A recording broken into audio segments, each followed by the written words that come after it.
హల్లెలూయా, హల్లెలూయా. ఇంకా గట్టిగా చెప్పొచ్చా? ఇంకా గట్టిగా. మంచి పాటలు పాడుకున్నాం కదా. యాక్చువల్గా ఒక సాంగ్ ఎక్స్పెక్ట్ చేశాను, అది కుదరలేదు. దేవునికి స్తోత్రం. కుదిరిన దేవునికి స్తోత్రం, కుదరకపోయినా దేవునికి స్తోత్రం. ఒక మంచి పాట పాడుకున్నాం, యుద్ధము యెహోవాదే. అందులో ఒక మంచి మాట ఉంటుంది, సైన్యములకు అధిపతి అయిన. ఒకసారి పాడతారా?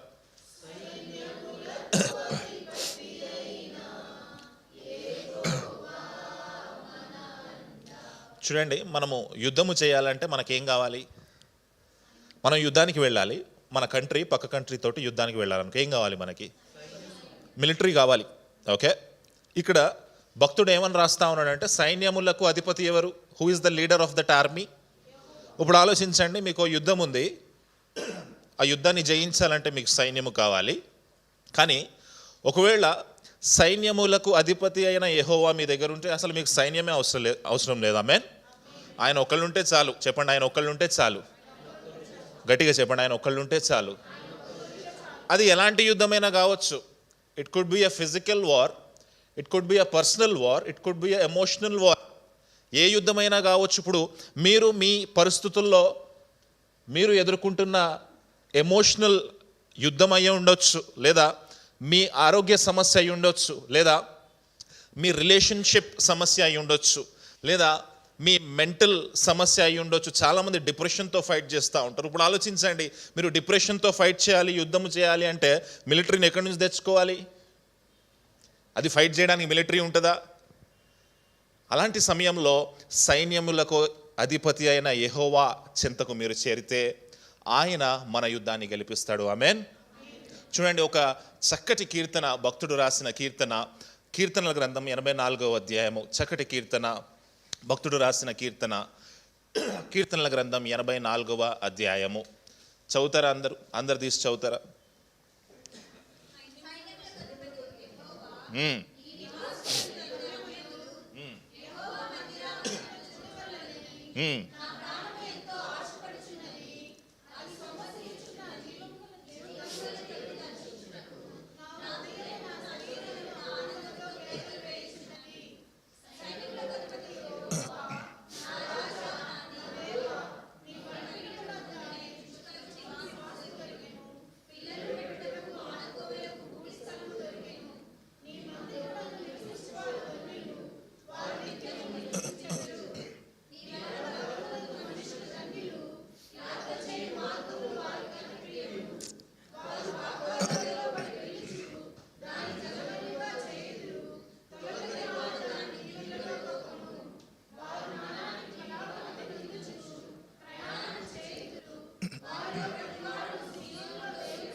Very good. సైన్యములకు అధిపతియగు యెహోవా లేదా దేవా అనే మాట ఎన్నిసార్లు రిపీట్ అయిందో ఒకసారి లెక్క పెట్టండి. అదే కీర్తనలో ఎన్నిసార్లు రిపీట్ అయింది లెక్క పెట్టండి.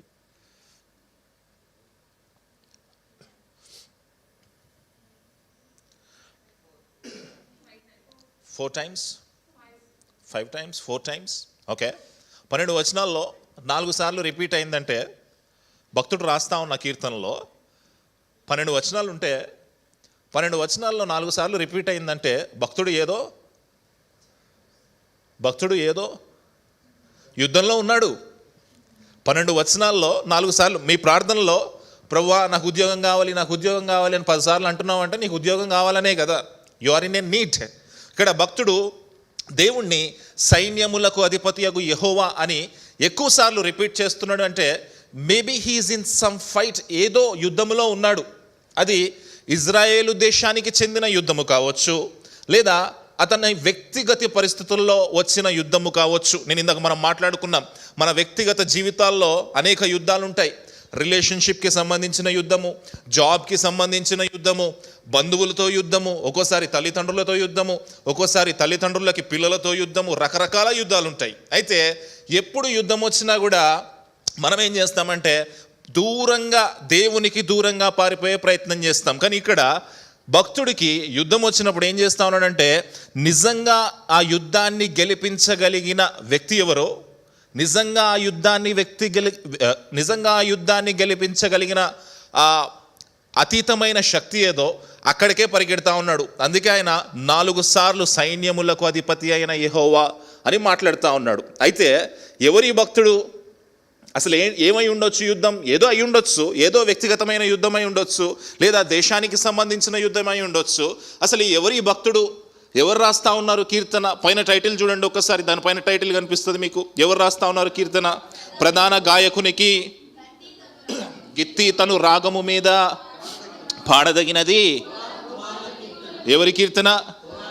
చూడండి, కీర్తనలు చాలామంది రాస్తారు. దావీదు రాసిన కీర్తనలు దాదాపు 70కి పైనే.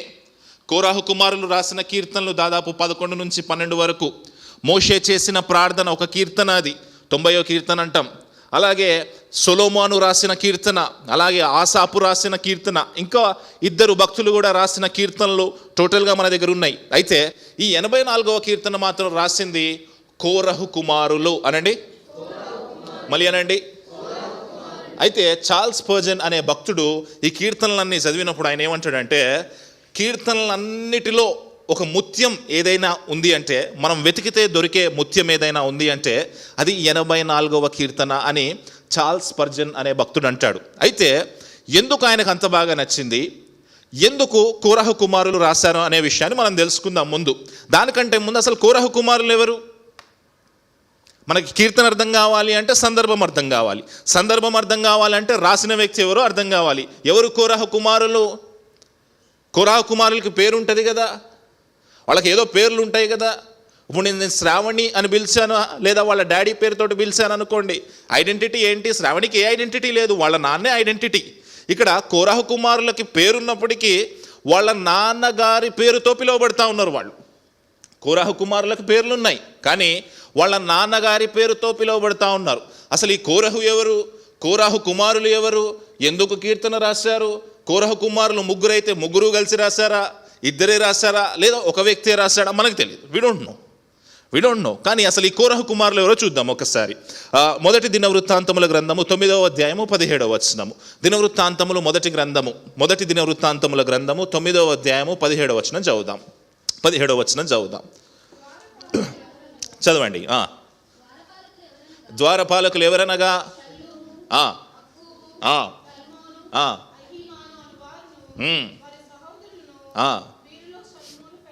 పెద్ద, అందరు చదవాలి, గట్టిగా చదవండి.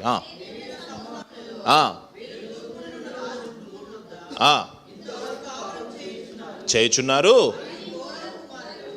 మరియు కోరహు కుమారుడును, చూడండి కోరహు కుమారుడు పేరేముంది అక్కడ?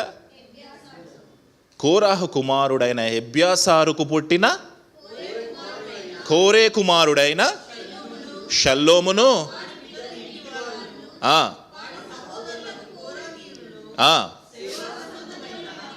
సేవా సంబంధమైన పని మీద నుండి గుడారమునొద్ద ఎక్కడ ద్వారపాలకులుగా ఉన్నారు?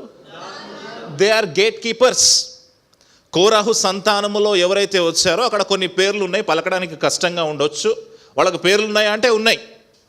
వాళ్ళు ఎలా ఉన్నారు గుడారము దగ్గర అంటే గేట్ కీపర్స్గా ఉన్నారు. లోపలికి ఎవరు వస్తున్నారు, ఎవరు బయటికి వెళ్తున్నారు నోట్ చేసుకుంటున్నారు. మన భాషలో చెప్పాలంటే రిసెప్షనిస్ట్ అయి ఉండొచ్చు, లేదా వాచ్మెన్ అయి ఉండొచ్చు. మన భాషలో చెప్పుకోవాలంటే they are the gate keepers. ఎక్కడ?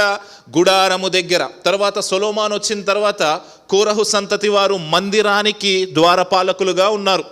వీళ్ళు నిత్యము మందిరము దగ్గరే నివసిస్తూ ఉన్నారు. అక్కడే టెంట్స్ వేసుకొని అక్కడే ఉండి గుడారము గేట్ దగ్గర ఉండేవాళ్ళు. చెప్పండి, గుడారము గేట్ దగ్గర ఉండేవారు. రోజు ఎవరిని చూస్తారు? అలా కాదు, చర్చ్ గేట్ బయట ఒక వ్యక్తి రోజు అక్కడే ఉంటున్నాడు అనుకుందాం. రోజు ఎవరిని చూస్తాడు? డోర్ ఓపెన్ చేయగానే ప్రార్థనా స్థలము చూస్తాడా? దేవుని సన్నిధిని చూస్తూ ఉంటాడా? దేవుని సన్నిధిని అనుభవిస్తూ ఉంటాడా? అలాంటి పొజిషన్లో ఉన్నవారు వీళ్ళు. అయితే మళ్ళీ ప్రశ్న అలాగే ఉంది, ఎందుకు కోరహు కుమారులని పిలువబడతా ఉన్నారు? చాలామందికి చాలా ఐడెంటిటీస్ ఉంటాయి కదా. ఫర్ ఎగ్జాంపుల్ చంటి అన్నను పిలవాలనుకున్నాను, హీజ్ ఎ వర్షిప్పర్ అంటాం, అది తన ఐడెంటిటీ. నన్ను పిలవాలనుకో, ఈజ్ ఎ పాస్టర్ అంటాం, అది నా ఐడెంటిటీ కావచ్చు.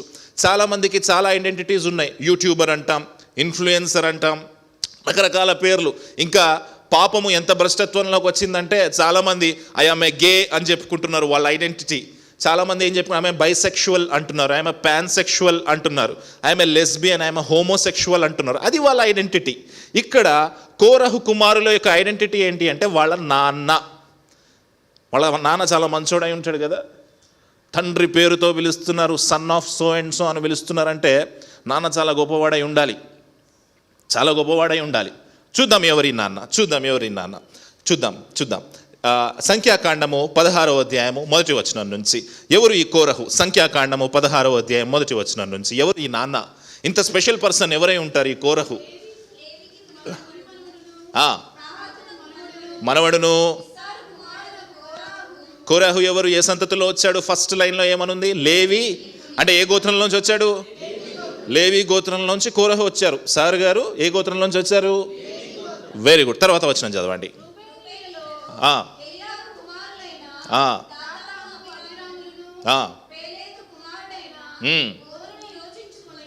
యోచించుకొని ఇశ్రాయేలీయుల్లో పేరు పొందిన సభికులను సమాజ ప్రధానులైన 250 మందితో ఎవరికి ఎదురుగా లేచి ఎంత పెద్ద గ్యాంగ్ కట్టారు? నార్మల్ ఇజ్రాయేలు ప్రజలా లేదా లీడర్సా? ప్రధానులా నార్మల్ మనుషులా? లేవి గోత్రానికి చెందిన కోరహు ఇజ్రాయేలు ప్రజల్లో ఉన్న లీడర్స్ని, చిన్న చోటా మోటా కౌన్సిలర్స్, ఎమ్మెల్యేస్ ఉంటారు కదా, ఒక 250 మందిని గ్యాంగ్ కట్టి ఏమంటున్నాడో చూడండి. మోషే విరోధముగా పోగుబడి మీతో మాకిక పని లేదు, పరిశుద్ధుడే. ఎవరికి విరోధంగా పోగుబడ్డాడు? ఎవరు? ఎంత గ్యాంగ్ ఫామ్ చేశాడు?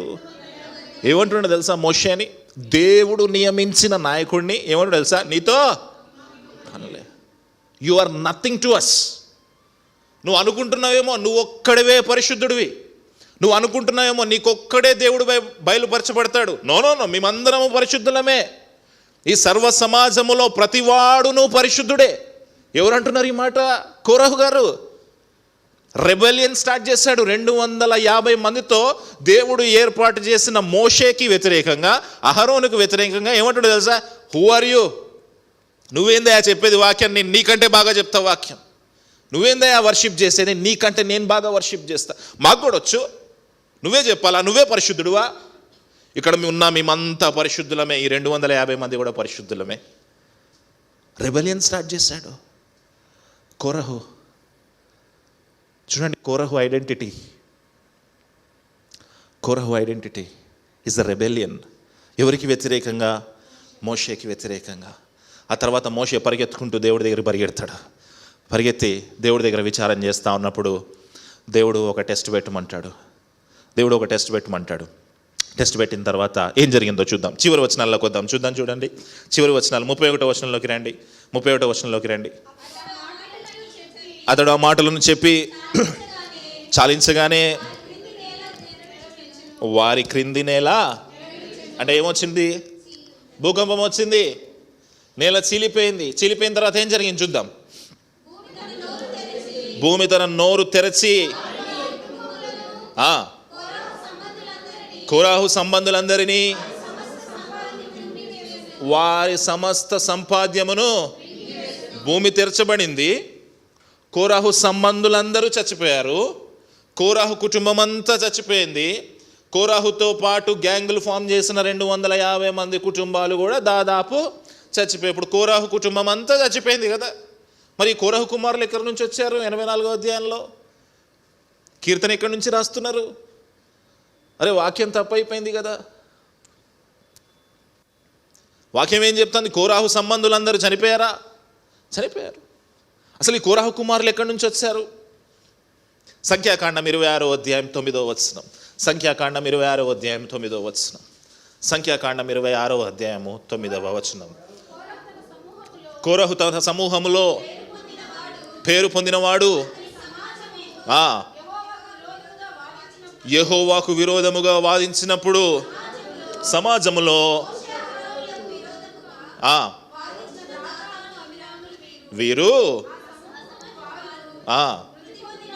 మృతి పొందినప్పుడు భక్షించినందున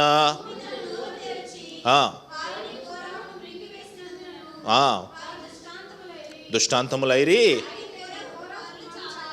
అయితే కోరహు కుమారులు ఇదేంటి? What is happening here? కోరహు ఏం చేశాడు? మోషేకి వ్యతిరేకంగా రెబెలియన్ చేశాడు. మోషే నువ్వు ఎవడివి అన్నాడు. నువ్వే నా పరిశుద్ధుడివి, నేను కూడా పరిశుద్ధుడినే. మన భాషలో చెప్పాలంటే నువ్వే నా పాస్టర్వి, నేను చర్చ్ పెట్టానంటే నీకంటే ఎక్కువ మంది జనాలు వస్తారన్నాడు. అదే గుంపులో ఉంటూ మోషేకి వ్యతిరేకంగా నిలబడ్డాడు. వెంటనే దేవుని తీర్పు వచ్చింది. God is a just God. దేవుని తీర్పు వచ్చింది. భూమి చీల్చబడింది. కోరాహు సంబంధులందరూ చనిపోయారు. కోరాహు కుటుంబం అంతా చనిపోయింది. కానీ కోరహు పిల్లలు బ్రతికిపోయారు. కోరహు పిల్లలు చూస్తే కీర్తనలో 84వ కీర్తన రాస్తున్నారు, 85వ కీర్తన రాస్తున్నారు, దాదాపు 12 కీర్తనలు రాస్తున్నారు. దావీదు వాళ్ళని ద్వారపాలకులుగా నిలిపించాడు. సొలొమోను మందిరం కట్టినప్పుడు వాళ్ళని ద్వారపాలకులుగా నిలబెట్టాడు, గేట్ కీపర్స్గా నిలబెట్టాడు. వీళ్ళెలా బ్రతికిపోయారు? కుటుంబం అంతా చనిపోవాలి కదా, వీళ్ళెలా బ్రతికిపోయారు? మళ్ళీ వెనక్కొద్దాం రండి. సంఖ్యాకాండము 26వ అధ్యాయము, సంఖ్యాకాండము 16వ అధ్యాయం 23వ వచనంలోకి వద్దాం రండి. 23వ వచనంలోకి వద్దాం.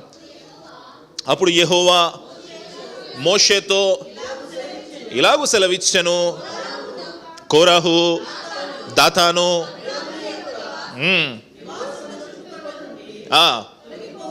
తొలగిపోవుడని. చూడండి, యెహోవా మోషేతో ఒక మాట చెప్పాడు. ఏం చెప్పాడు తెలుసా?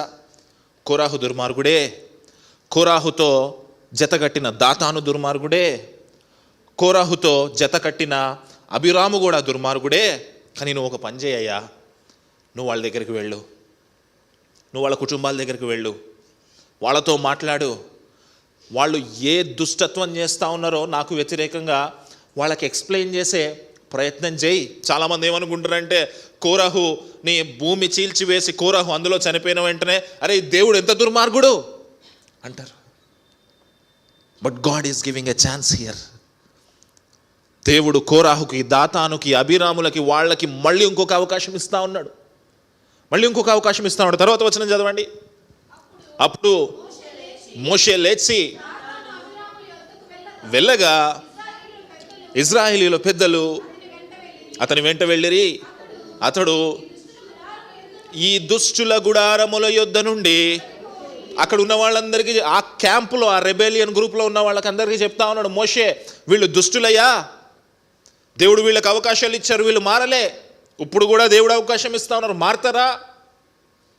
మారండి, ఇటువైపుకి రండి, నా క్యాంప్లోకి రండి, మనమందరం కలిసి యెహోవాని స్తుతిద్దాం. వాళ్ళు అనుంటారు, ఏ మోషే మళ్ళీ నువ్వు ఎవడివయ్యా అనుంటారు మోషేని, మళ్ళీ డైలాగులు కొట్టుంటారు. అప్పుడు మోషే ఏమంటున్నాడు తెలుసా? పక్కనున్న వాళ్ళని చూసి, కుటుంబీకులను చూసి, దాతాను వారిని చూసి, అభిరాము వారిని చూసి ఏమంటాడు తెలుసా? వీళ్ళు దుష్టులయ్యా, కనీసం మీరైనా మారండి, కనీసం మీరైనా ఇటువైపుకు రండి, యెహోవా వైపుకు రండి. వార్నింగ్ ఇస్తాడు. ఈ గుడారముల యొద్ద నుండి వెళ్ళిపోండి, వీళ్ళ మీదకి తీర్పు రాబోతా ఉంది చెప్పాడా మోషే. తర్వాత ఏం జరిగింది చూద్దాం. చూడండి, మీరు వారి పాపములన్నిటిలో ఉండునట్లు వాళ్ళకు కలిగినదేది ముట్టకుడి అని ఆ సమాజముతో అనేను. కాబట్టి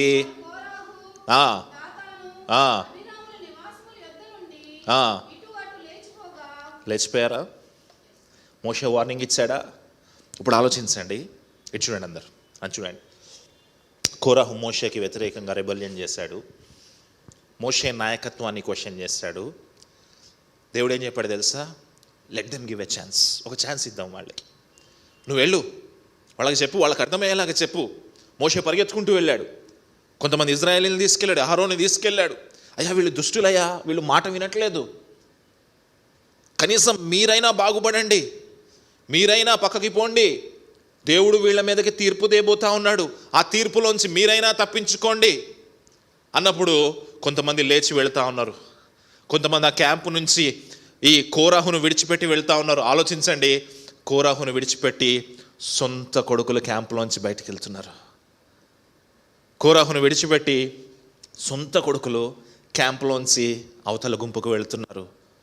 వాళ్ళ దగ్గర 2 చాయిసెస్ ఉన్నాయి, నాన్న కావాలా, యెహోవా కావాలా. వాళ్ళ దగ్గర 2 చాయిసెస్ ఉన్నాయి, నాన్న కావాలా. ఇటు నాన్న చూస్తే దుష్టుడు, చాలామందికి నాన్న ఎంత దుష్టుడైనా మంచోడే, దేవునికి ఎంత వ్యతిరేకమైన పని చేసినా చాలా మంచోడే. మన ప్రేమ అలాంటిది, లోక సంబంధమైన ప్రేమ అలాంటిది.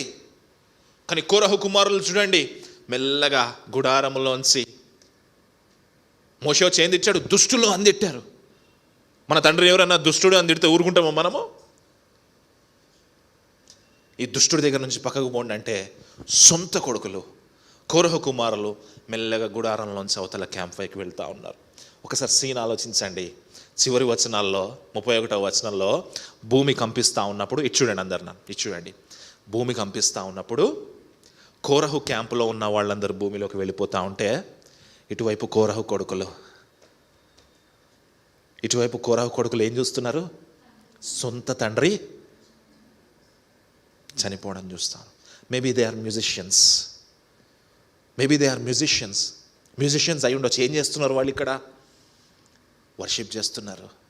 ఏ సందర్భంలో వర్షిప్ చేస్తున్నారు అంటే, సొంత నాన్న దేవునికి వ్యతిరేకమై నశించిపోతా ఉన్నప్పుడు దే ఆర్ వర్షిప్పింగ్ గాడ్. ఒకసారి మనము బయట నుంచి ఈ సీన్ ఆలోచిద్దాం. ఇటువైపు న్యాయవంతుడైన దేవుడు న్యాయం తీరుస్తూ ఉన్నాడు, ఇటువైపు కోరహు కుమారులను చూస్తూ ఉన్నప్పుడు, బా ఎంత కృప, మళ్ళీ ఒక అవకాశం ఇచ్చావు కదయ్యా. కోరహు కుటుంబము దుష్టమైన కుటుంబమే, నీకు వ్యతిరేకంగా గుంపు కట్టిన కుటుంబమే, but still you have given them a chance. చాలామంది చెప్తారు పాత నిబంధన గ్రంథంలో కృప ఎక్కడిది? ఇదిగో ఇది కృప. చాలామంది చెప్తారు పాత నిబంధన గ్రంథం అసలు గ్రేసే లేదు. సంసోను జీవితంలో అడుగడుగున కృప వర్ధిల్లుతూ ఉంటుంది, విస్తరిస్తూ ఉంటుంది. కోరహు జీవితంలో దేవుని నాయకత్వాన్ని ప్రశ్నిస్తే, but God is still giving a chance to his family. ఇటు చూస్తే న్యాయము జరుగుతూ ఉంది, ఇటు చూస్తే కోరహు కుమారులు దే ఆర్ వర్షిపింగ్ లార్డ్. ప్రభువా నువ్వే మాకు కావాలి, సైన్యములకు అధిపతి అయిన దేవా యెహోవా నువ్వే మా అండ. అప్పుడు పాడుంటారు ఆ పాట. ఏ పాట పాడతారా ఒకసారి?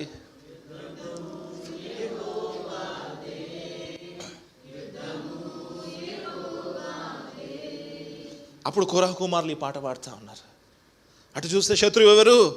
సొంత తండ్రి. అటు చూస్తే నశించిపోతుంది ఎవరు? సొంత తండ్రి, సొంత నాన్న, బ్లడ్ రిలేషన్. దేవుడు ఇక్కడ ఈ కాంటెక్స్లో మనకేం గుర్తు చేస్తున్నాడో తెలుసా? He's talking about grace. కృప గురించి ఆయన మాట్లాడుతూ ఉన్నాడు. కోరహు అంత దుర్మార్గుడైనా కోరహు కుమారులు నేను నిలబెట్టాను. కోరహు అంత దుర్మార్గుడైన కోరహు కుమారులను నా మందిరము దగ్గర సేవ చేసే అవకాశాన్ని నేను ఇచ్చాను. కోరహు అంత దుర్మార్గుడైన కోరహు కుమారులు 84వ కీర్తన రాసే అవకాశం నేను ఇచ్చాను. Hallelujah. Our God is a gracious God.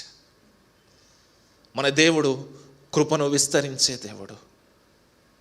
మీ జీవితాల్లో ప్రతి సందర్భంలో చూడండి, ఎన్నిసార్లు దేవునికి వ్యతిరేకంగా జట్టుగట్టు ఉంటారు, ఎన్నిసార్లు దేవునికి వ్యతిరేకంగా పారిపోయి ఉంటారు.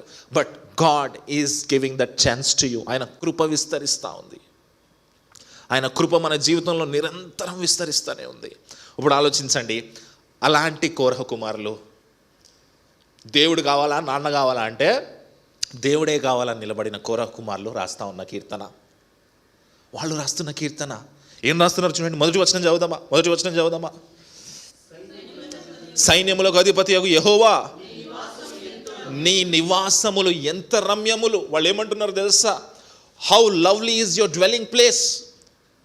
యెహోవా నివాస స్థలము ఏది? పాత నిబంధన గ్రంథంలో ప్రత్యక్ష గుడారంలో మందసము. తర్వాత సొలొమోను మందిరం కట్టించాడు అనుకోండి, దట్ ఈస్ ఫైన్. అందులో మందసం ఉంచబడింది, ఓకే ఫైన్. ఇక్కడ కోరహు కుమారులు ఏమంటున్నారు తెలుసా? వాళ్ళు రాసేటప్పుడు ఏం రాస్తున్నారు తెలుసా? ద్వారపాలకులుగా ఉన్నారు కదా, గేట్ దగ్గర ఉన్నారు కదా, చూస్తూ ఉన్నారు, రోజు మందిరాన్ని చూస్తూ ఉన్నారేమో, గుడారాన్ని చూస్తూ ఉన్నారేమో. వాళ్ళు ఇలా అనట్లేదు, ప్రవ్వా నీ చర్చ్ ఎంత బ్యూటిఫుల్గా ఉంది ప్రవ్వా అనట్లేదు వాళ్ళు. No no no, they are telling how lovely is your place. They are talking about the character of God. ప్రవ్వా నీ నివాసము ఎంత రమ్యముగా ఉంది. నేను అన్నాను అనుకోండి, Kranthi you are very handsome అన్నాను అనుకోండి, నేను పైన విషయాల గురించి మాట్లాడుతున్నట్టు. నేను అన్నాను అనుకోండి, Kranthi how lovely you are, I'm talking about the character of Kranthi. వాళ్ళు ఏం చేస్తా ఉన్నారు తెలుసా? గుడారాన్ని చూసి అబ్బా ఎంత బాగుంది, 100 కోట్ల చర్చ్ ఇది, ఎక్సలెంట్ ఉంది, ఫోటోలు దిగుదాం, సెల్ఫీ పెడదాం అనుకోవట్లే వాళ్ళు. మెదక్ చర్చ్కి వెళ్ళి మెదక్ చర్చ్ బయట నించొని ఫోటో దిగి స్టేటస్ పెట్టాలి అనుకోవట్లేదు వాళ్ళు. They are not talking about the physical appearance of the church. గుడారం ఎంత అందంగా ఉంది, సొలొమోను కట్టించిన మందిరం ఎంత అందంగా ఉంది, దాని గురించి మాట్లాడట్లేదు వాళ్ళు. వాళ్ళు దేని గురించి మాట్లాడుతున్నారు తెలుసా? లార్డ్, నువ్వున్న నివాస స్థలము, నువ్వుండే చోటు, యువర్ ప్రెజెన్స్ ఎంత రమ్యముగా ఉంది. చాలామందికి, ఎంతమందికి గుర్తుందో లేదో, పాత వాళ్ళకు గుర్తుంటుంది ఈ పాట, ఎంత రమ్యములు దేవా యెహోవా నీ నివాసములు. తెలుసా ఈ పాట ఎవరికన్నా? ఆ పాట లిరిక్స్ మొత్తం రాసి ఇక్కడ డిస్ప్లే చేయండి కావాలంటే. ఈ అధ్యాయం మొత్తం చదవండి, ఎగ్జాక్ట్గా కనిపిస్తుంది మీకు ఇక్కడ. ఇందులో నుంచి తీసుకొని రాసిన పాట భక్తుడు ఎవరో తెలియదు. నేను ఏసీటీసీ లైబ్రరీలో వెతుకుతుంటే భక్తుడి పేరు రాయబడలేదు. ఎవరు రాశారు? బహుశా మాసిలమణి గారు రాశారేమో, వి డోంట్ నో. ఏమంటున్నాడు తెలుసా భక్తుడు? ఎంత రమ్యములు దేవా యెహోవా నీ నివాసములు, how lovely is your place. మనం ఒక చర్చ్ని లేదా ఒక నాయకుడిని లేదా దేవుణ్ణి పొగడడానికి మనకు కారణాలు కావాలి. మనకి చర్చ్కి వెళ్ళడానికి కారణాలు కావాలి. వర్షిప్ బాగుంటుందా? వస్తా. లైట్లు బాగుంటాయా? వస్తా. ఏసీ ఉంటుందా? వస్తా. No no no no. కోరహు కుమారులు ఏమంటారు తెలుసా? Your place is the lovely place. తమ్ముడు చెల్లి, మనం సంఘానికి వెళ్ళడానికి మనం కారణాలు వెతుక్కుంటా ఉన్నాం. కానీ రోజు ఆ గేట్ ఓపెన్ చేస్తా ఉన్న ద్వారపాలకులు ఏమంటారు తెలుసా? ప్రభువా ఎంత రమ్యముగా ఉంది నీ ప్రాంతము. It is a beautiful place, it is dwelling place, it is a lovely place. పై విషయాల గురించి మాట్లాడట్లేదు, లోపల విషయాల గురించి మాట్లాడుతున్నారు. తర్వాత వచనం చదువుదామా? యెహోవా నీ మందిరావరణములను చూడవలనని నా ప్రాణము ఎంతో ఆశ. ప్రభువా నీ సన్నిధి చూడాలని, చర్చ్ చూడాలని కాదు, నీ గుడారం చూడాలని కాదు. ప్రభువా సొలొమోను కట్టించిన మందిరం అద్భుతంగా కట్టించాడు, ఆ పిల్లర్స్ చూస్తుంటే అద్భుతంగా. No no no, he is not talking about that. దాని గురించి మాట్లాడలేదు. ప్రభువా నీ మందిరానికి రావాలని నా ప్రాణము ఆశగుని ఉన్నది. ఇందాక మీకు చెప్పాను, చర్చ్కి రావాలంటే రీజన్స్ కావాలి మనకి.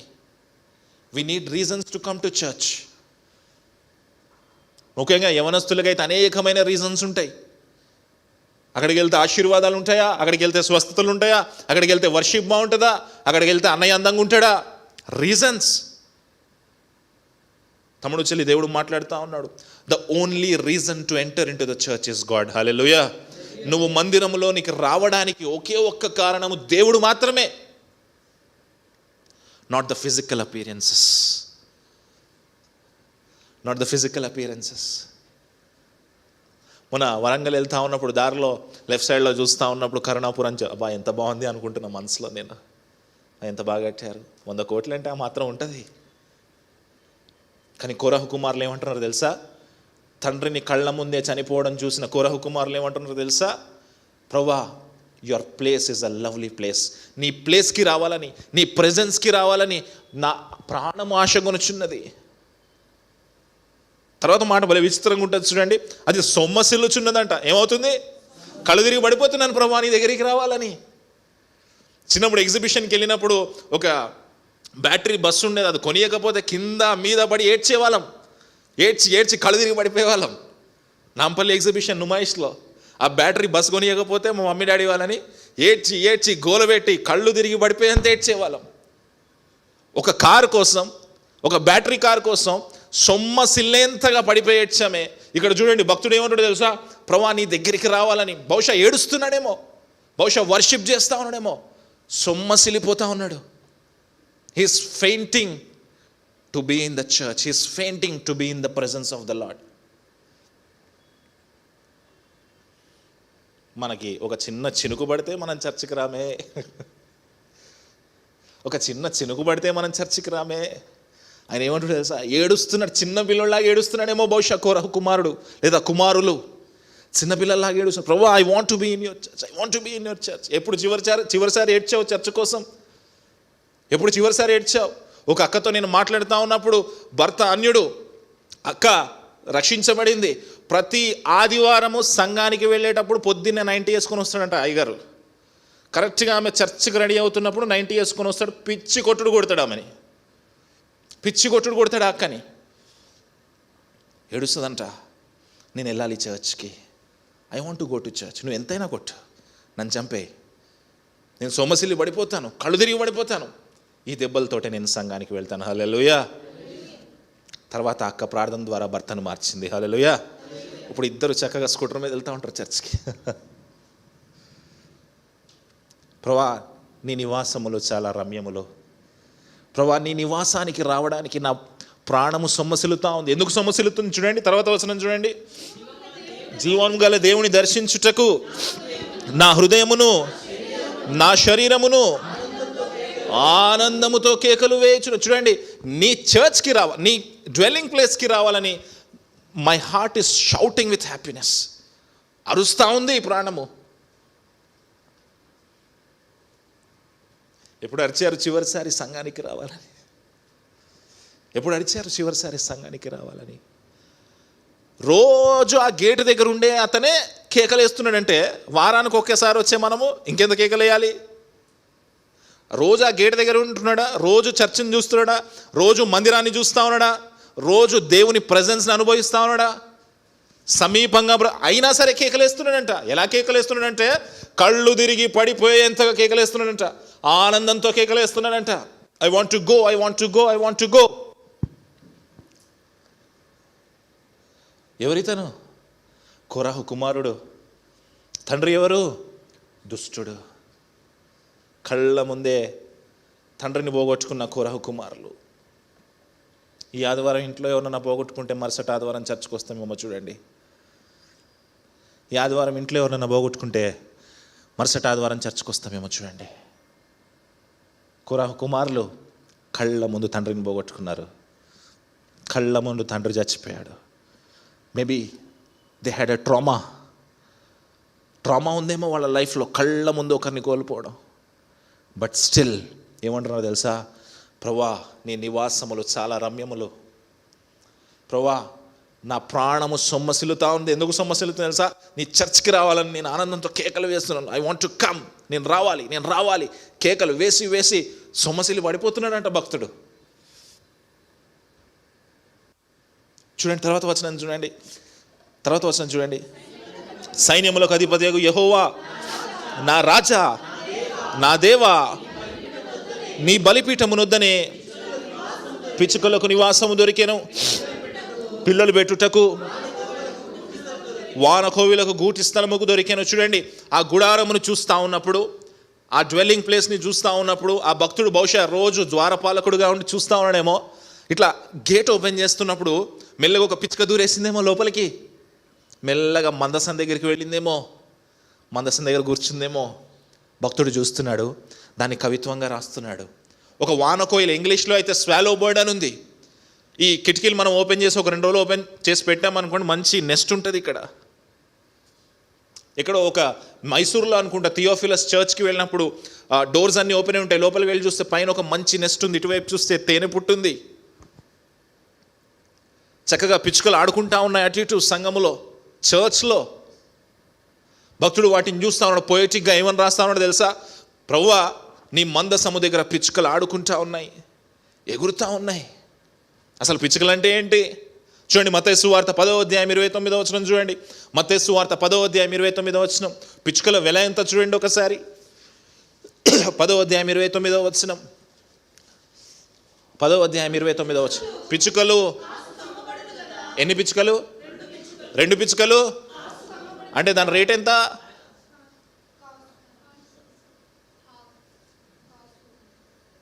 ₹1.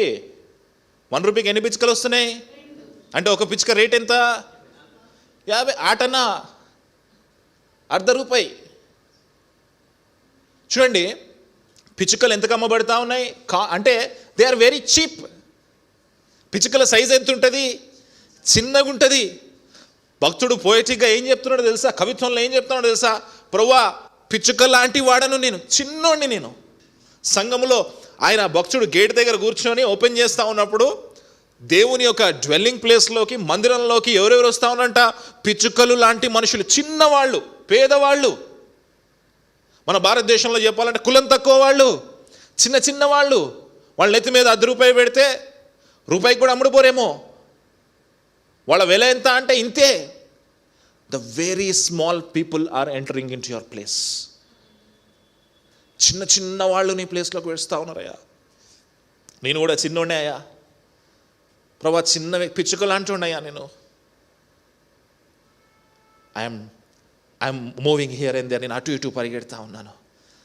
బహుశా ఒక చిన్న యారీ బాబు అటు ఇటు పరిగెడతా ఉంటే భలే నవ్వుకుంటాం కదా మనం. మధ్యలో వేసి హల్లెలూయా అంటాడు. ఆ బుడ్డోడిని చూసి భలే సంతోషంగా అనిపిస్తుంది. భక్తుడు చిన్న చిన్న వాళ్ళు దేవుని మందిరంలోకి వచ్చి when they are moving here and there అటు ఇటు చూస్తూ ఉన్నప్పుడు భక్తుడు అనుకుంటాడేమో, బా ప్రవ్వా నువ్వు గొప్పోళ్ళకి దేవుడు కాదయ్యా, నువ్వు చిన్నోళ్ళకి కూడా దేవుడే. హల్లెలూయా. నువ్వు పెద్ద కులానికే దేవుడు కాదయ్యా, చిన్న కులానికి కూడా దేవుడివే. హల్లెలూయా. ప్రభా నువ్వు ఎక్కువ కానుకిచ్చేవాడికి దేవుడు కాదయ్యా, చిన్న కానుకిచ్చిన వాళ్ళకి కూడా దేవుడివే. పేద విధవరాలు కానుకిచ్చింది. ఈరోజు సంఘములో డబ్బున్న వాళ్ళకి ఫస్ట్ లైన్, విఐపి లైన్, 10,000 ఇస్తే అపాయింట్మెంట్. కానీ భక్తుడు ఏం చెప్తున్నాడో తెలుసా? చిన్న పిచ్చుకలు కూడా they are dwelling in your place. నీ నివాసములు అవి అటు ఇటు తిరగలుగుతున్నాయి.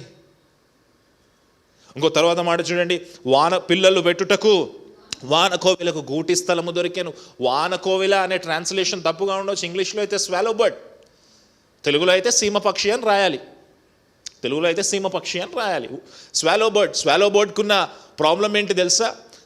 బర్డ్కున్న ప్రాబ్లం ఏంటంటే ఎక్కువ సమయం ఎగురుతూ ఉంటుంది గాల్లో. ఎందుకు ఎగురుతుంది అంటే దానికి కంగారు అనమాట.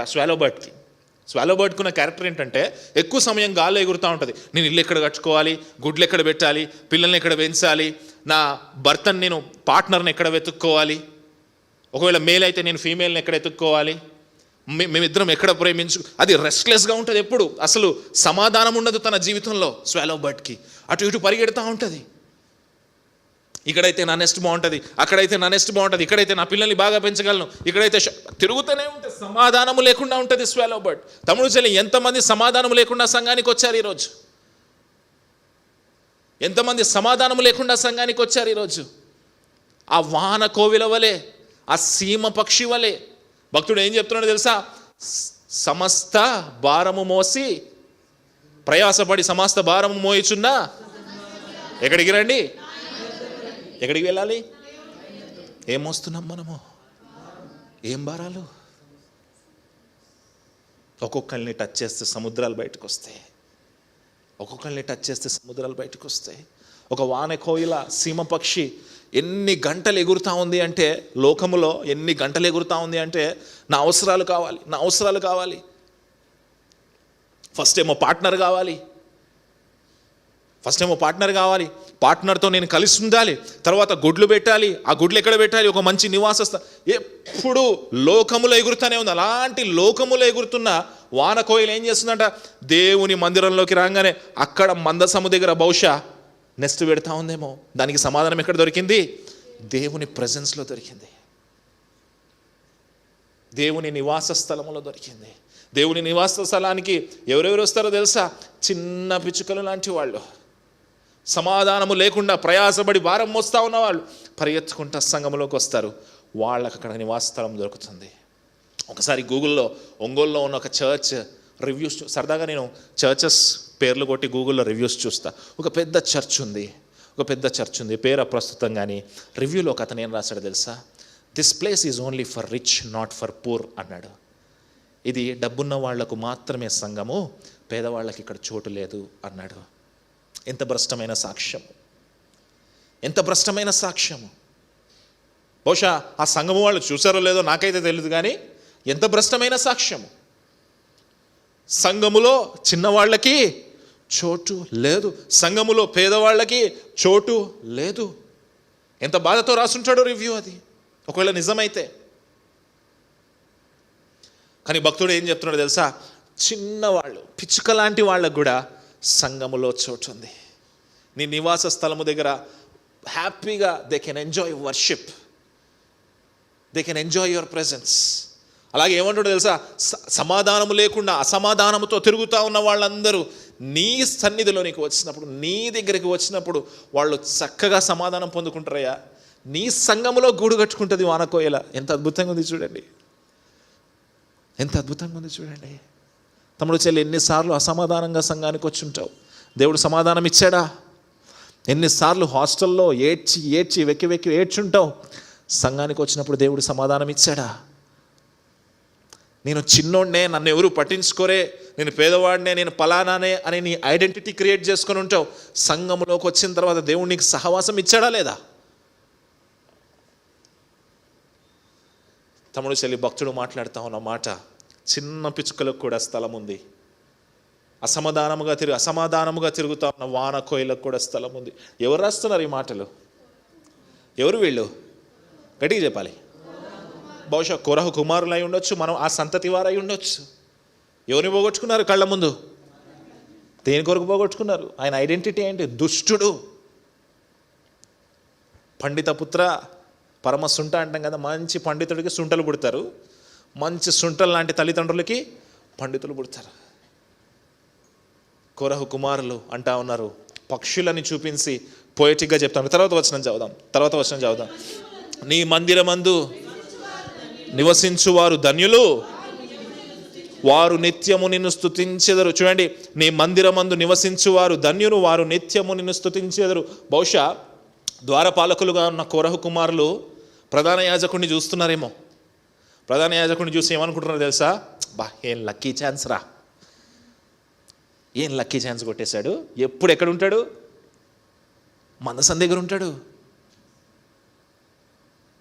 మందసం దగ్గర పరిచర్య చేస్తున్న వాళ్ళని, ఆ స్థలంలో పరిచర్య చేస్తున్న వాళ్ళని చూస్తున్నారేమో కోరహు కుమారులు. చూసి ఏమనుకున్నా, వాట్ అ బ్యూటిఫుల్ ఛాన్స్. ఎప్పుడు మందిరంలో ఉండి స్తుతించే భాగ్యము, ఎప్పుడు మందిరంలో ఉంటూ స్తుతించే భాగ్యము. మనకు ఆదివారం రావడమే కష్టమే. కానీ కోరహు కుమారులు ఏమంటారో తెలుసా? వాళ్ళని చూసి వాళ్ళు మత్సరపడుతున్నారు. ఆత్మీయమైన మత్సరం అనుకోవచ్చు. అబ్బా ఎంత మంచి ఛాన్స్ కదా, ఎప్పుడు చర్చ్లో ఉంటే భలే ఉండేది కదా, ఎప్పుడు దేవుని స్తుతిస్తూ ఉండొచ్చు కదా అంటా ఉన్నారు. తర్వాత చూద్దాం. అక్కడ సెలా అనే మాట రాయబడిందా? సెలా అంటే పాస్ అని అర్థం. పాస్ చేయండి. పాస్ చేసి మళ్ళీ ఫస్ట్ నుంచి ఒకసారి చదవండి అని అర్థం. చదవండి ఫస్ట్ నుంచి చదవండి. నీ నివాసములు ఎంత రమ్యములు,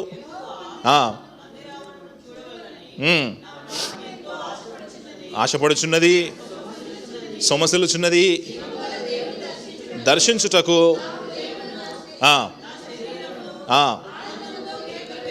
వేయుచున్నది.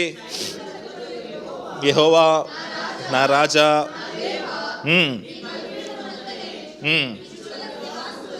దొరికెను.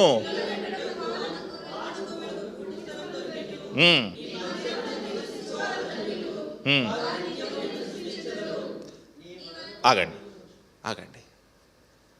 నీ మందిరమందు నివసించు వారు ధన్యులు, వారు నిత్యము నిన్ను స్తుతించెదరు. అన్నకి మైక్ ఇస్తే అవకాశం ఉంటే పాడొచ్చేమో. అద్భుతంగా ఉంటుంది పాట అది. ఎంతో రమ్యములు దేవా అనే సాంగ్. అద్భుతంగా ఉంటుంది ఆ పాట. నీ మందిరమందు నివసించు వారు ఎంతో ధన్యులు. తర్వాత వచనం చదవండి, 5వ వచనం చదవండి.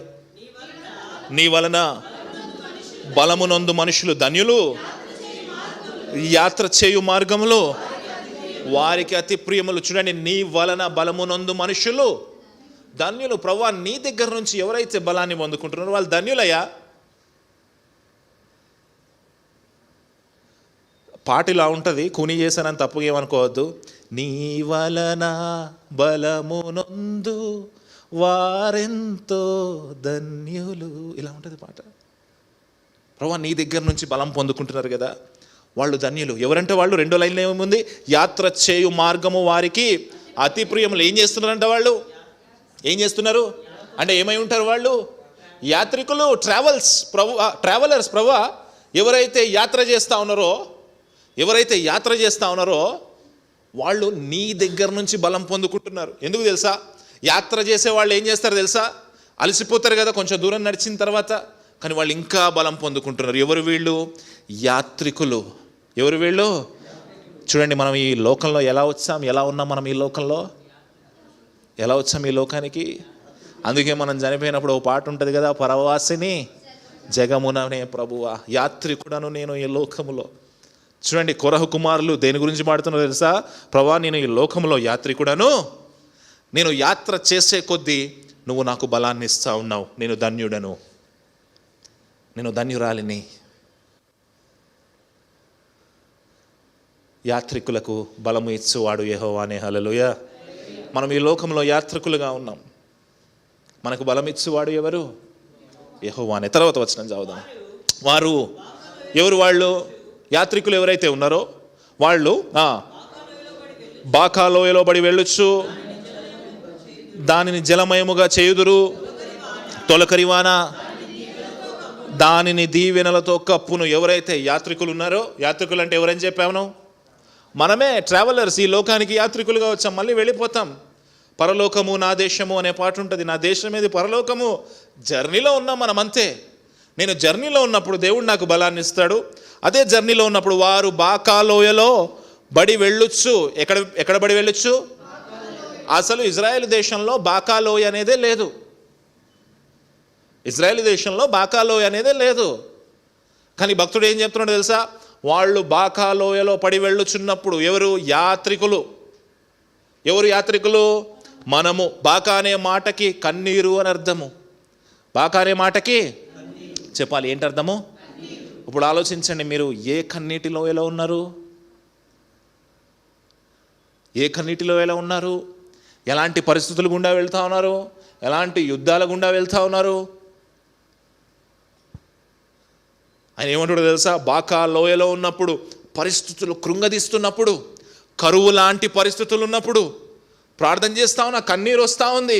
ఎంత కన్నీరు గార్చినా నేల మీద ఆరిపోతూ ఉంది, కరువు లాంటి పరిస్థితి. కాబట్టి నా జీవితం యాత్రగా సాగిపోతూ ఉంది. ఈ యాత్రలో వచ్చిన పరిస్థితులు నన్ను కృంగదీస్తూ ఉన్నాయి. ఈ యాత్రలో వచ్చిన పరిస్థితులు నన్ను వెక్కి ఏడ్చేలాగా చేస్తూ ఉన్నాయి. కరువు పరిస్థితులు ఉన్నాయి. ఎంత ఏడ్చినా కూడా ఆ కన్నీరు నేల మీద పడిపోయినప్పుడు అది ఇంకిపోతూ ఉంది. బాకా లోయలో ఉన్నప్పుడు, ఆ యాత్రలో ఉన్నప్పుడు, పరిస్థితులతో యుద్ధం చేస్తున్నప్పుడు, తర్వాత మాట ఏమంటున్నాడు? వారు బాకా లోయలో బడి వెళ్ళుచు ఉన్నప్పుడు దానిని జలమయముగా దేంతో జలమయంగా? కన్నీటి ప్రార్థనలు విత్తుతూ ఉంటారు. అప్పుడు ఏం జరుగుతుందంట చూడండి. తొలకరివాన దానిని దీవెనలతో కప్పును. వర్షం ఎక్కడి నుంచి వస్తుంది? ఎవరు పంపిస్తారు? నేను ఎప్పుడైతే ఈ కరువు లాంటి పరిస్థితుల్లో బాకా లోయలో ఏడుస్తూ ఉన్నానో, వెక్కి ఏడుస్తూ ప్రభు వైపు చూస్తూ ఉన్నానో, ఆ కరువు లాంటి పరిస్థితుల్లో దేవుడు తొలకరివాన కురిపించబోతా ఉన్నాడు. హల్లెలూయా. ఆశీర్వాదమైన పంపించబోతా ఉన్నాడు. ఆయన బలాన్ని పంపించబోతా ఉన్నాడు. ఆయన మనల్ని నిలబెట్టబోతా ఉన్నాడు. ఆయన మనల్ని కట్టబోతా ఉన్నాడు. అప్పుడు ఏడుస్తూ ఉన్నప్పుడు వర్షం పడిన తర్వాత మన కన్నీళ్ళు కూడా వెళ్ళిపోతాయి వర్షంలో. మన కన్నీళ్ళు కూడా వెళ్ళిపోతాయి వర్షంలో. మన కన్నీళ్ళు కనపడవు, వర్షం మాత్రమే కనిపిస్తుంది. మన కన్నీటి ప్రార్థనలు కనపడవు, మన ఆశీర్వాదము మాత్రమే మాట్లాడుతుంది.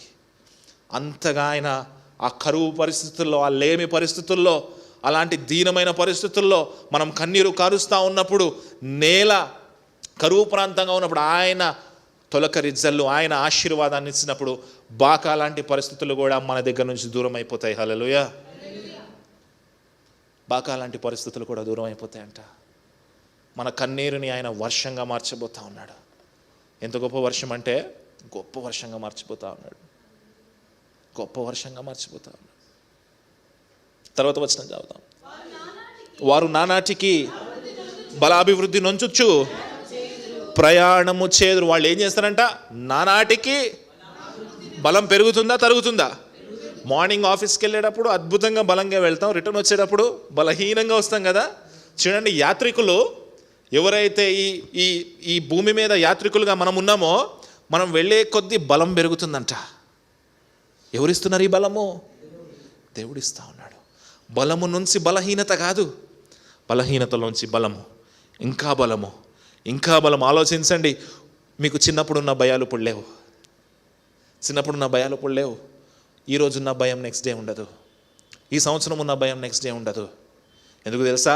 ఆ బాకా లోయలో కన్నీటి పరిస్థితుల్లో నువ్వు వెతుకుతూ ఉన్నప్పుడు, ఎప్పుడైతే ఆశీర్వాదం నీకు వస్తూ ఉంటుందో, దేవుడు నిన్ను బలపరుస్తూ ఉంటాడో, బలము బలము అధిక బలము అధిక బలం అధిక బలం పెరిగిపోతూ ఉంటుంది నీ జీవితంలో. ఆయన బలపరుస్తూ ఉంటాడు మనందరినీ. హల్లెలూయా. తర్వాత మాట చదువుదాం. వారిలో ప్రతివాడును సీయోనులో దేవుని సన్నిధిని కనబడును. యెహోవా సైన్యములకు అధిపతి యెహోవా నా ప్రార్థన ఆలకింపుము. యాకోబు దేవా చెవియొగ్గుము. వారిలో ప్రతివాడును సీయోనులో దేవుని సన్నిధిని ఎవరైతే యాత్రికులు వచ్చారో, ఎవరైతే యాత్రికులుగా వచ్చామో, ఎవరైతే యాత్రికులు దేవుని వైపు చూశారో, దేవుని మీద ఆధారపడ్డారో, మనమందరము ఒక రోజు ఖచ్చితంగా సీయోనులో ఉందుముగాక. హల్లెలూయా. గట్టిగా ఆమేన్ చెప్దామా? ప్రతి ఒక్కడు ఉంటాడు, ఎవరిని విడిచిపెట్టాడు ఆయన. ఎవరైతే ఆయన మీద ఆధారపడతారో, ఎవరైతే ఆ తొలకరి జల్లు కురిపించారో, ఎవరైతే ఆ తొలకరి జల్లు యొక్క ఆశీర్వాదాన్ని అనుభవించారో, ప్రతి ఒక్కరు సీయోనులో మళ్ళీ మన వాళ్ళందరినీ మనం కలుసుకుంటాం. హల్లెలూయా. అందుకే భక్తులు అన్ని పాటల్లో సియోను గుర్తు చేస్తారు. ఎస్పెషల్లీ చనిపోయినప్పుడు గుర్తు చేసుకోండి, సియోను అనే మాట ఉంటుంది. మళ్ళీ మన దేశానికి వెళ్ళిపోదాం, సియోనుకు వెళ్ళిపోదాం. తర్వాత వచనం చదువుదాం, పర్వాలేదు. దేవా మా కేడుమా దృష్టించుము, నీవు అభిషేకించిన వానిని ముఖమును లక్షింపు. ఏమంటావు తెలుసా? Look on the face of your anointed. భక్తుడు రాస్తా ఉన్నాడు, ప్రవ్వా ప్రార్థన చేస్తా ఉన్నాను, బాకాలోయలో ఉండి కన్నీటితో వెతుకుతా ఉన్నాను, ప్రవ్వా ఒకసారి నన్ను చూడు. నువ్వే కదా నన్ను అభిషేకించావు, నువ్వే కదా నన్ను నిలబెట్టావు, నువ్వే కదా నన్ను నడిపించావు, ఒక్కసారి నన్ను చూడు. Look at me. ఎప్పుడు అలా ప్రార్థన చేస్తుంటాం, ఒకసారి ప్రభు ఒక్కసారి నన్ను చూడు, ఒక్కసారి నన్ను దర్శించు. అనేక మంది యవనస్తులు వర్షిప్లో చేసే ప్రార్థన, ప్రభు ఒక్కసారి నన్ను దర్శించు, ఒక్కసారి నన్ను చూడు, ఒక్కసారి నీ అభిషేకించిన వాడిని చూడు. ఇక్కడైతే అభిషేకించిన వాడిని మనముగా రాసుకుంటున్నాము, కానీ నిజంగా ఉన్నతంగా అద్భుతంగా అభిషేకించబడిన వాడు బైబిల్లో ఒకరే ఒకరున్నారు, ఆయన యేసుక్రీస్తు మాత్రమే. హల్లెలూయా. భక్తుడు ఏమన్నాడు తెలుసా? ప్రభు ఒక్కసారి నీ అభిషేకించిన వాడిని చూడు. Look at me. యేసుక్రీస్తును చూడు, నన్ను చూడు. తర్వాత వచనం, నీ ఆవరణములో ఒక దినము గడుపుట 1000 దినముల కంటే శ్రేష్టము. చాలామంది ఏమనుకుంటారో తెలుసా? సండే చర్చ్కి వచ్చేస్తే 1000 రోజుల కంటే ఎక్కువ. మంచి ఇంటర్ప్రిటేషనే, కానీ ఏంటి అంటే ఇంగ్లీష్ ఇంటర్ప్రిటేషన్ ఏంటి అంటే, బయట గడిపే 1000 రోజుల కంటే నీ సన్నిధిలో గడిపే ఒక రోజు చాలా గొప్పదని. ఆదివారం కాదు అది. పాత నిబంధన గ్రంథంలో ఆదివారం ఉందా? షబ్బాత్ ఉంది. ఏమంటాడు అంటే, నువ్వు బయట 1000 రోజులు గడుపుతున్నావు కదా, దానికంటే ఇక్కడ ఒక్కరోజు గడపడం శ్రేష్టము, ఒక్కరోజు గడపడము ఉన్నతమైనది. తర్వాత వచనం చదువుదాం. భక్తిహీనుల గుడారములలో నివసించుట కంటే నా దేవుని మందిర ద్వారమునొద్ద ఉండుట నాకు ఇష్టము. ఎవరు వీళ్ళు? ఎవరు రాశారు? వాళ్ళ పని ఏంటి? ఎక్కడ ఉంటారు వాళ్ళు? ఏమంటున్నారు తెలుసా? ఒక గేట్ కీపర్ ఆయన ఏమంటాడు తెలుసా? భక్తిహీనుల గుడారములలో నివసించుట కంటే. నేను భక్తిహీనుల గుడారంలోకి వెళ్ళొచ్చు, ఆ టెంట్ చాలా రిచ్గా ఉండొచ్చు, భక్తిహీనులు చాలా డబ్బున్న వాళ్ళు అయి ఉండొచ్చు, వాళ్ళ ఇంట్లో అన్ని ఫెసిలిటీస్ ఉండొచ్చు, కానీ వాళ్ళు భక్తిహీనులు కాబట్టి వాళ్ళ దగ్గర నేను ఉండడం కంటే నీ సన్నిధిలో, నీ చర్చ్ దగ్గర, చెప్పుల స్టాండ్ దగ్గర నిలబడ్డం మేలయ్యా అంటున్నాడు భక్తుడు. నీ సన్నిధిలో గేట్ వాచ్మెన్గా ఉండడం నాకు ఇష్టం. ఎందుకు? భక్తిహీనుల గుడారాల్లో అన్ని సౌఖ్యాలు ఉన్నాయి, అన్ని లగ్జరీస్ ఉన్నాయి, కానీ అవేమీ నన్ను ఎక్సైట్ చేయట్లేదు, అవేమీ నన్ను బలపరచట్లేదు. కేవలము నీ సన్నిధిలో ఉండడం మాత్రమే నన్ను బలపరుస్తూ ఉంది. మనకి ఛాన్స్ వచ్చిందనుకోండి, ఇంతకంటే ఒక బ్యూటిఫుల్ చర్చ్, ఫర్ ఎగ్జాంపుల్ ఎదురుగా ఒక 100 crores పెట్టి చర్చ్ కట్టారనుకోండి, ఫస్ట్ మా శ్రావణి ఉరుకుద్దట్, చాలా బ్యూటిఫుల్గా ఉంది అక్కడ. We look for more options. కానీ భక్తుడు ఏమంటాడో తెలుసా? భక్తిహీనుల దగ్గర అన్నీ ఉన్నాయి. They may have a very good worship team, they may have a very good ushers team, అన్నీ ఉండుంటాయి. కానీ ప్రభువా అక్కడ భక్తిహీనత ఉంది కాబట్టి నేను అక్కడికి వెళ్ళను. నీ నివాసం ఎక్కడైతే ఉందో అక్కడ నేను వాచ్మెన్గా ఉంటా. తర్వాత వచనం చూడండి. దేవుడైన యెహోవా సూర్యుడును, దేవుడైన యెహోవాను ఎలా కొలుస్తా, ఎలా ఎలా సంబోధిస్తా ఉన్నాడు? సూర్యుడు అంట. ఫస్ట్ టైం వింటాం కదా దేవుడిని ఏమని పిలుస్తున్నాడు ఆయన? ప్రభా నువ్వు సూర్యుడిలాగా ఉన్నావు అంటే యు ఆర్ మై లైట్. బహుశా భక్తుడు ఏదైనా చీకటి పరిస్థితుల్లో ఉన్నాడేమో, చీకటి పరిస్థితుల్లో ప్రార్థన చేస్తే ఏమంటాడో తెలుసా? ప్రభా నువ్వే నా వెలుగు. ఎలాంటి వెలుగు అంటే సూర్యుడు ఇచ్చేంత వెలుగు, అంతకంటే గొప్ప వెలుగు. తమ్ముడు చెల్లి, మన పరిస్థితుల్లో, మన చీకటి లాంటి పరిస్థితుల్లో ఆయన మాత్రమే వెలుగు. ఏ అన్న, ఏ అక్క, ఏ సేవకుడు మీకు వెలుగు కాదు. నోబడి. ఆ బాకా లోయలో చీకటి పరిస్థితుల్లో కన్నీటితో వెతుకుతా ఉన్నప్పుడు ఎవరు మీకు వెలుగు అంటే ఆయన మాత్రమే వెలుగు. ఆయన మాత్రమే మనకు వెలుగుగా ఉండును గాక. ప్రభువా నువ్వు సూర్యుడిలాగా ఉన్నావు. తర్వాత వచనం, యెహోవా కృపయు ఘనతయు అనుగ్రహించును, యథార్థముగా ప్రవర్తించు వారికి ఆయన ఏ మేలు చేయకమన్నాడు. యథార్థంగా ఎవరైతే ఉంటారో తెలుసా ప్రభా యథార్థంగా ఉన్న వాళ్ళని నువ్వు విడిచిపెట్టావు. మేబీ మేము గొప్పవాళ్ళం కాకపోవచ్చేమో, అంటే కోరహు కుమారుల మాటల్లో మేము గొప్పవాళ్ళం కాకపోవచ్చు. పైన ఒక మాట అంటాడు చూడండి, యెహోవా కృపయు ఘనతయు అనుగ్రహించు. మొదట ఏమనుగ్రహిస్తాడు ఆయన? గ్రేస్. కోరహు కుమారులు ఏం పొందుకున్నారు? కృప తర్వాత ఘనత. దేవుడు మనకిచ్చే గిఫ్ట్స్లో ఫస్ట్ గిఫ్ట్ ఈజ్ గ్రేస్. దేవుడు మనకిచ్చే గిఫ్ట్స్లో ఫస్ట్ గిఫ్ట్ కృపనే. మొదటి బహుమతి కృపనే. చివరి గిఫ్ట్ ఏంటో తెలుసా? గ్లోరీ, ఘనత లాస్ట్ అది. కానీ ఫస్ట్ మనకేం కావాలి? ఫస్ట్ షాలో కావాలి మనకి, ఫస్ట్ ఘనత కావాలి, ఫస్ట్ లైన్లో ఉన్న చైర్స్ కావాలి మనకి, గ్లోరీ కావాలి మనకి. గ్రేస్ అవసరం లేదు, ఘనత కావాలి మనకి, కృప అవసరం లేదు. కానీ దేవుడు ఫస్ట్ ఇచ్చేదేంటి తెలుసా? తన యథార్థముగా ఆయన దగ్గరకు వచ్చే వారికి ఫస్ట్ ఇచ్చేదేంటి తెలుసా? గ్రేస్, కృప. ఫస్ట్ కృపను అనుగ్రహిస్తాడు ఆయన. కోరహు కుమారుల కృపను మెండుగా పొందుకున్నారు. కళ్ళ ముందే తండ్రి నశించిపోతా ఉన్నాడు దుష్టుడు. కానీ వీళ్ళు చక్కగా కృప పొందుకున్నారు. తర్వాత వాళ్ళ ఘనత కూడా ఇచ్చాడు. ద్వారపాలకులుగా ప్రమోషన్ ఇచ్చాడు, కీర్తనలు రాసే అవకాశం ఇచ్చాడు. ఇన్ని వేల సంవత్సరాల తర్వాత వాళ్ళ గురించి మనం చదువుకునే అవకాశం వాళ్ళకి ఇచ్చాడు. కృప ఇచ్చాడు, ఘనత ఇస్తాడు. తమ్ముడు చెల్లి, యథార్థంగా నువ్వు ఉంటే దేవుణ్ణి కృప ఘనత రెండు కూడా ఇస్తాడు. ఆమెన్. గట్టిగా చెప్దామా? కానీ ఏం వెతుకుతున్నావు అనేదే ప్రశ్న. What do you want first ఏం కావాలి నీకు? కృప కావాలా, ఘనత కావాలా? చెప్తాము. Grace is the first gift and glory is the last gift. అర్జెంటుగా నేను ఫలానా అయిపోవాలి అనిపించుకోవాలి. ఇందాక చెప్పాను కదా, టైటిల్స్ కావాలి మనకి. అర్జెంటుగా నేను ఇన్ఫ్లుయెన్సర్ అనిపించుకోవాలి, అర్జెంటుగా నేను ఫలానా క్రిస్టియన్ లీడర్ అనిపించుకోవాలి, అర్జెంటుగా నేను ఫలానా వర్షిపర్ అనిపించుకోవాలి, అర్జెంటుగా నేను ఫలానా గొప్ప పాస్టర్ అనిపించుకోవాలి, అర్జెంటుగా నేను ఫలానా బిషప్ అనిపించుకోవాలి. పరిగెడతా ఉంటాం ఆతృతగా. తమ్ముడు చెల్లి, that is the last gift that God is going to give you. Glory అనేది లాస్ట్ గిఫ్ట్, గ్రేస్ అనేది ఫస్ట్ గిఫ్ట్. తర్వాత వచనం చదువుదాం. సైన్యములకు అధిపతియగు యెహోవా నీ యందు నమ్మిక ఉంచువారు ధన్యులు. నీ యందు నమ్మిక ఉంచువారు ధన్యులు. భక్తుడు ఏం చెప్తున్నాడు తెలుసా? ప్రభువా నేను నమ్ముకున్న వాళ్ళు ధన్యులు. నువ్వు విడిచిపెట్టావు, నువ్వు మమ్మల్ని అస్సలు విడిచిపెట్టావు. సాక్ష్యము నేనే, కోరహు కుమారులు చెప్తాను సాక్ష్యం. మా తండ్రి మా కళ్ళ ముందే దుష్టుడుగా చనిపోయి ఉండొచ్చు, భ్రష్టుడుగా చనిపోయి ఉండొచ్చు, కానీ నువ్వు విడిచిపెట్టావు. కోరహు అనే మాట వినంగానే దుష్టుడు అనే మాట మనకి వినిపిస్తూ ఉండొచ్చు. మోషేకి వ్యతిరేకంగా పనిచేసిన వ్యక్తి, మోషేకి వ్యతిరేకంగా రెబెలియన్ చేసిన వ్యక్తి అని మనం అనుకోవచ్చు. కానీ వాళ్ళ సంతతి యొక్క, వాళ్ళ లీనియేజ్ యొక్క స్టోరీని దేవుడు ఎట్లా మారుస్తున్నాడు తెలుసా? How God is changing the story ఎట్లా మారుస్తున్నాడు తెలుసా? కోరహు కుమారులకు ఘనత ఇచ్చి, కోరహు కుమారులను ద్వారపాలకులుగా చేసి, కోరహు కుమారులకు కీర్తనలు రాసే అవకాశం ఇచ్చాడు. హల్లెలూయా. ఇంకో అద్భుతమైన విషయం ఏంటి తెలుసా? కోరహు సంతతిలోంచి, కోరహు లీనియేజ్లోంచి ఒక గొప్ప దైవజనుడు వచ్చాడు.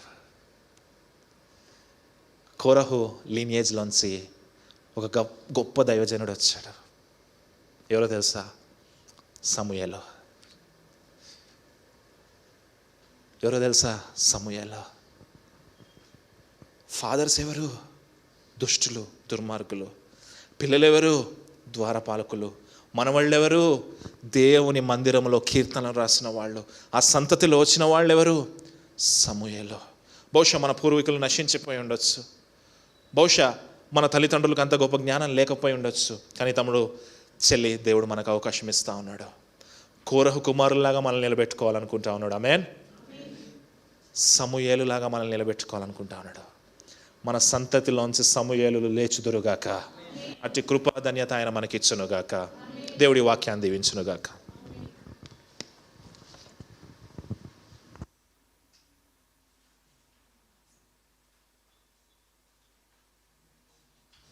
Hallelujah. Hallelujah. How many of you are blessed by the word? ఎంతమందికి అర్థమైంది? ఎంతమంది కనెక్ట్ అయ్యారు? How many of you are blessed by the word? We are so proud of you, our pastor Satyanvish. It was a wonderful message actually. I was crying all throughout the sermon. Yesterday we are having a discussion. Anna nenu bandi మీద బయటికి వెళ్తూ ఉన్నాం. We are having a discussion. బాబు రేపు ఏం చెప్తున్నావు? He was telling Psalms 84 చెప్తున్నాను గలీషియన్స్ బదులుగా. Then I was asking మళ్ళీ బాధకరమైన ప్రసంగం ఏమైనా చెప్తావా అని. హీ వాజ్ టెల్లింగ్ ఒక వీక్ అంతా, లాస్ట్ వీక్ అంతా I was so weary, I was feeling so tired and weary, and God is encouraging me with this psalms. ఈ కీర్తనలు 84వ అధ్యాయం ద్వారా దేవుడు నన్ను చాలా బలపరిచాడు. అదే వాక్యం నేను చెప్పాలనుకుంటున్నాను అని అన్న చెప్పాడు. And I didn't know, but it was such a మీకు అర్థం కానిది ఏంటంటే, మీరు 1 వీక్ అంతా ఆఫీస్కి వెళ్ళి హ్యాపీగా టైం స్పెండ్ చేసి సండే వచ్చి కూర్చుంటారు. But we're crushed throughout the week to deliver a sermon to speak to you. We're crushed throughout the week. అంత క్రషింగ్ గుండా మేము వెళ్ళినప్పుడు ఇలాంటి పవర్ఫుల్ సర్మన్స్ అనేవి డెలివర్ అవుతూ ఉంటాయి. And we're so grateful to God. Though we walk through the valley of shadow of death, whatever the situations that we're go through, we stand still, we stand firm to proclaim the name of God, to honor the name of God, and we are so proud of you, Pastor. Can we all clap? Praise God. Praise God. And we thank God. All the honor and the glory always belongs to God. ఎందుకంటే it is దేవుని యొక్క కృప, the grace of God is so amazing. Anna's life is such a testimony. I'm crying because అన్నను చూసినప్పుడు నాకు ఎంత pride అనిపిస్తుంది. 5 years I'm testifying his journey. ఎక్కడ మొదలు పెట్టాడు అన్న? out of nowhere he has nothing in his mind. ఎట్లా అంటే life was clueless, he was broken, he was a debtor, he was a bankrupt. That was where he started his journey when we married together. But ee roju ikkada ninchuni anna anta powerful sermon cheptunte I was bursting out in pride, in joy, and I was like, I couldn't hold my tears. How amazing God is.